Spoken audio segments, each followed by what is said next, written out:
my homemade garlic and hamonado flavor longganisa.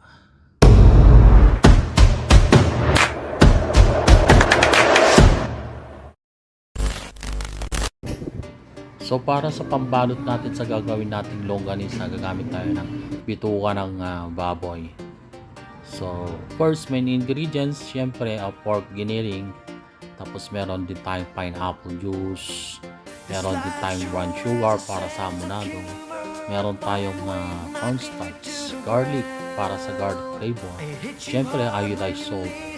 Sa paminta, much better yung powder. At syempre yung pantali natin, kailangan natin ng salt. So let's go! Una, hugasan natin yung bituka ng baboy bago natin siya baliktarin. So ito yung pagbabaliktad ng bituka ng baboy, medyo mabusisi ito. Tip ko sa inyo kung meron kayong chopstick na kawayan or yung kahoy, much better para hindi siya madulas. So ako kasi wala ako, kaya ang ginamit ko yung stainless na lang. Medyo madulas, mahirap din talaga baliktarin. So after natin mabaliktad, hugasan natin ulit, saka natin kuskusin yung part na taba-taba ng bituka ng baboy. Kailangan matanggal natin yung taba-taba. So gagamit tayo ng mapurol na bagay, either kutsara or spatula. Basta wag yung matalas kasi either mapuputol yan or mapuputas yung skin ng bituka ng baboy. So, medyo tsaga-tsaga lang kasi medyo mapusis talaga yung paggawa ng ating longganisa. So ito yung kakalabasan pagka natanggal na yung taba, yung bituka ng baboy. So matitira na lang yung pinaka-isin na sobrang nipis pero matibay yan kahit sisigin mo. So let's go! Haluan na natin. Mix natin ang main ingredients, pork giniling, lagyan natin ng garlic flavor para sa garlic flavor na longganisa. Paminta, syempre iodized salt, lagyan natin ng cornstarch, at syempre ilalagay tayo ng pineapple juice na pampalasa.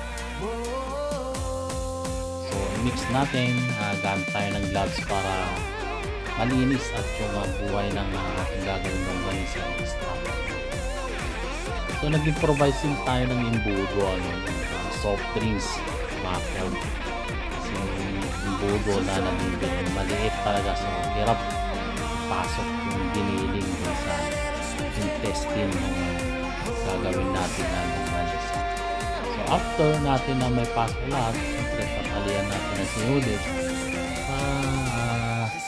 maghiwa-hiwalay siya at saka pare-parehas yung haba. So yan na ang ating garlic flavor longganisa. So dito naman tayo sa hamonado. So garlic, lalagay tayo garlic, paminta powder, paprika powder, siyempre ang ating pampalasang pineapple juice. Lalagay din tayo ng brown sugar para sa hamonado dito. So medyo madami siya kasi tatamisan natin. Lalagay din tayo ng cornstarch syempre.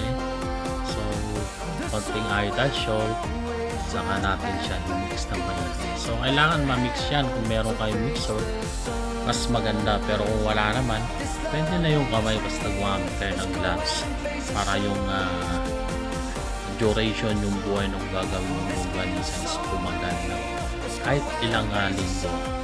Ang ating finished product, hamonado and garlic flavor longganisa. So sasampulan natin to. Una, magluluto muna tayo ng hamonado.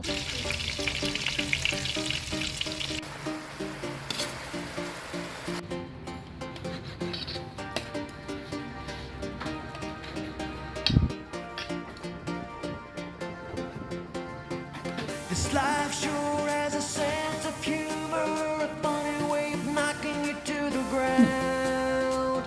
It hits you hard when you least expect it. Sarap ba?